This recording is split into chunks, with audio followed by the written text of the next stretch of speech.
नमस्कार मित्रों, भगवत चर्चा में एक बार फिर आप सबका स्वागत है।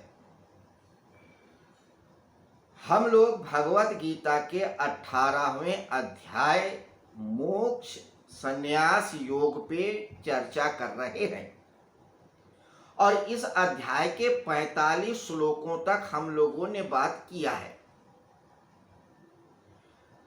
कल 44वें श्लोक पर हम लोगों ने बात करते वक्त ये जाना था, यह चर्चा में ये बात उठी थी कि भगवत गीता धर्म पे शुरू होती है और धर्म से ही खत्म हो जाती है, क्योंकि भगवत गीता का पहला शब्द है धर्म, यानी धर धर अगर हम लें और आखिरी श्लोक जो है 78वां है उसका नितिर मम का माले तो धर्म बनता है। तो भगवत गीता धर्म पे शुरू होती है और धर्म पे ही खत्म होती है। मनुष्य का भी अंतिम लक्ष्य मोक्ष होता है और इस मोक्ष की प्राप्ति कैसे हो यही इस अध्याय में बताया गया है। इसके अलावा कल हम लोगों ने धर्म की एक परिभाषा पे चर्चा किया था। वैशेषिक दर्शन में कणाद मुनि ने जो परिभाषा दिया था और कहा था कि यत तो अभ्युद्यानि श्रेयस सिद्धि सा धर्मा, यत तो अभ्युद्यानि श्रेयस स सिद्धि धर्मा, जिससे श्रेय की सिद्धि होती है, यानी कि लौकिक कल्याण हो और परलौकिक कल्याण हो, साथ में मोक्ष भी हो, वही धर्म है। जिससे चाहे वो कर्म हो, चाहे वो ज्ञान हो, चाहे वो भक्ति हो, चाहे ईश्वर की कृपा हो, चाहे गुरु की कृपा हो, जिससे भी लौकिक कल्याण हो, परलौकिक कल्याण हो, यानी कि स्वर्ग वगैरह ऊंची योनियां मिले, या मोक्ष हो, वही धर्म है, बाकी सब अधर्म है। अब इसके अलावा हम लोगों ने अब तक चर्चा में ये जाना था कि कर्म ही मनुष्य को बांधते हैं और कर्म ही स्वतंत्र करते हैं, और कर्म ही ऐसी चीज है जिससे मनुष्य बच नहीं सकता, चाहे मजबूरी में करे चाहे खुशी से करे। भोजन के लिए प्रयास करना ही होगा, मकान बनाना ही होगा, दुकान चलाना ही होगा, समाज में रहना ही होगा। अगर समाज में नहीं रहते हो, जंगल चले जाते हो, तो भी भोजन करना ही होगा। अपने आप को धूप छांव गर्मी सर्दी से बचाना ही होगा, कर्म तो करना ही होगा। तो क्यों ना ऐसा कर्म करें जिससे हमारा कल्याण हो, चाहे लौकिक हो और परलौकिक हो या मोक्ष हो, वही कर्म हम करें जो हमारे को ईश्वर से मिलाए। तो कर्म के संदर्भ में भगवान श्री कृष्ण ने कहा था कि 3 प्रकार के होते हैं, सात्विक, राजसिक, तामसिक। यह प्रकृति 3 गुणों से युक्त है, सत रज तम। यदि व्यक्ति इन तीनों गुणों के पार चला जाए तो मुक्त हो जाएगा। तो कर्मों को भी करते समय ध्यान रखे कि सात्विक है, राजसिक है, तामसिक है, उसके हिसाब से कर्म करे।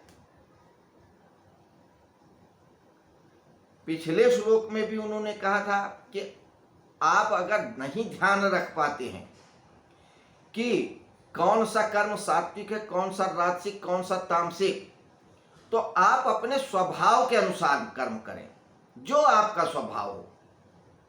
अगर आपके स्वभाव में वीरता है, शौर्यता है, शौर्य है, क्षमा करने की भाव है, पालन करने का भाव है, दान देने की इच्छा है, ईश्वर में भी आस्था है, तो आप क्षत्रिय हो और क्षत्रियों वाला कार्य करो।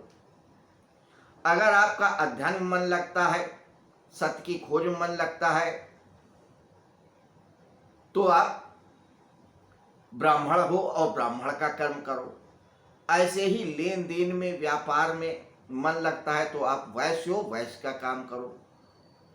कुछ नहीं करने का मन करता है,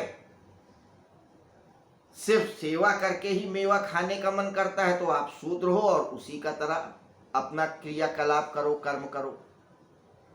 तो भगवान श्री कृष्ण हर तरह से समझा रहे हैं कि तुम्हारा कल्याण कैसे हो। भक्ति की भी बात बताई कि सरेंडर कर दो तो मुक्त हो जाओगे। जान लो गुरु के पास कि सत्य क्या है, असत्य क्या है, तो भी मुक्त हो जाओगे। योग की भी बात बताई कि अपने सारे शरीर के चक्रों को जागृत करके आप आत्मानुसंधान करके भी मोक्ष को प्राप्त कर सकते हो। तो सब मार्ग बता रहे हैं। अब कर्म के संबंध में फिर एक बात कह रहे हैं, यह भी एक सूत्र ही है। भगवत गीता के हर श्लोक में एक सूत्र है, एक चाबी है, जिससे तुम्हारे सारे दुखों की निवृत्ति हो जाती है। सांख्य दर्शन कहता है मनुष्य का परम लक्ष्य होता है दुखों से मुक्ति।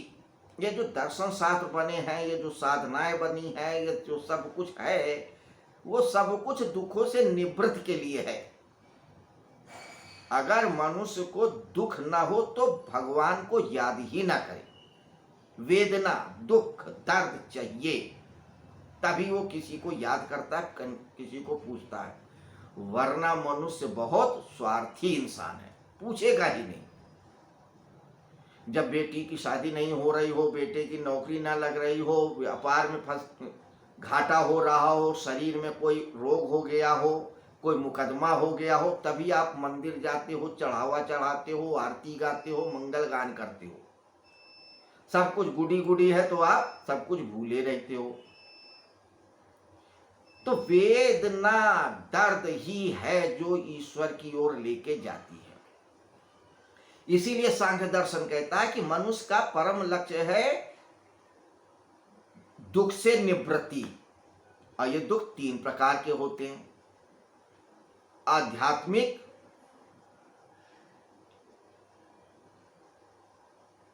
दैहिक और दैविक।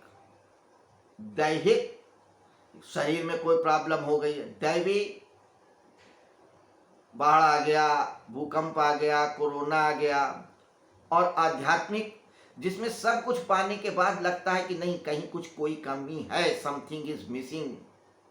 तो जो समथिंग इज मिसिंग है वो एवरीथिंग इज मिसिंग में बदल जाता है और व्यक्ति सत्य की खोज में चला जाता है। बुद्ध के जीवन में क्या कमी थी? कोई कमी नहीं थी। अच्छी सी रानी थी, एक बेटा था, पिता थे, सब कुछ था, राज था, नौकर थे, चाकर थे, लेकिन आध्यात्मिक दुख था। तो मनुष्य दुखों की निवृत्ति के लिए ही सत्य की तरफ जाता है, सारे कर्म करता है। तो यहां पर भी एक उसी की चाबी दे रहे हैं। क्या कह रहे हैं इस 46वें श्लोक में? यथा प्रवृत्ति भूतानाम येन सर्वम इदं ततं स्वकर्मणात्म सिद्धिम विन्दति मानवा। कि जिस परमात्मा से संपूर्ण प्राणियों की उत्पत्ति होती है, जिससे यह संपूर्ण संसार व्याप्त है, उस परमात्मा का अपने कर्मों के द्वारा पूजन करके मनुष्य मात्र सिद्धि को प्राप्त करता है या कर सकता है। भगवान सीधे सीधे भी कह सकते हैं कि उस परमात्मा की सेवा करो, अर्चना करो तो मुक्त हो जाओगे, सिद्धि की प्राप्त होगी।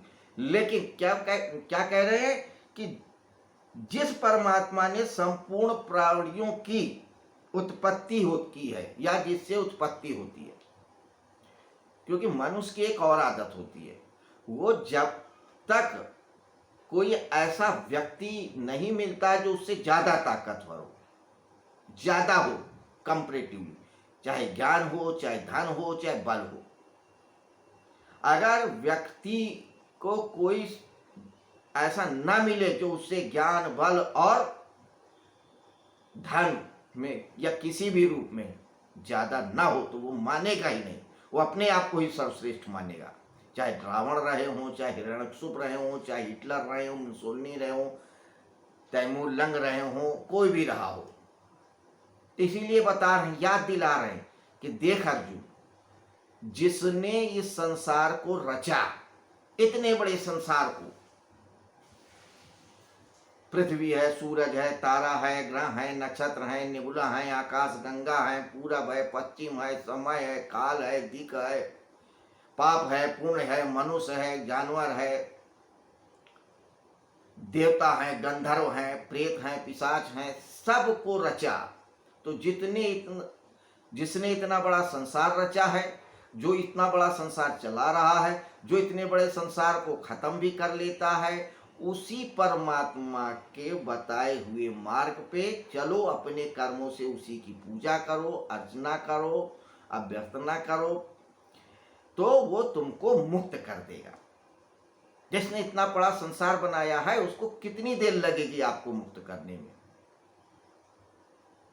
सेकंडों का भी मामला नहीं है। लेकिन आपको एक बार कहना तो पड़ेगा, उसके बताए मार्ग पे चलना तो पड़ेगा। तो जो कर्म करे मनुष्य, वो ये सोच के करे कि ये कर्म मैं नहीं कर रहा हूं, परमात्मा कर रहा है। ये कर्म मैं नहीं, मेरे लिए नहीं है, परमात्मा के लिए है। इस कर्म को करने से जो पाप होगा वो परमात्मा का, जो पुण्य होगा वो परमात्मा का, जो अच्छा है वो परमात्मा का, जो बुरा है वो परमात्मा का।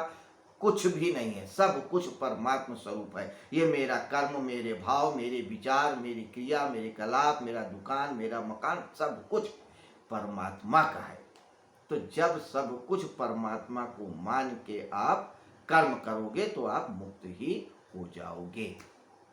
यह है इस श्लोक का सार। तो अब 46वें श्लोक के बाद 47वें श्लोक में भगवान श्री कृष्ण क्या बताएंगे, ये हम कल जानेंगे।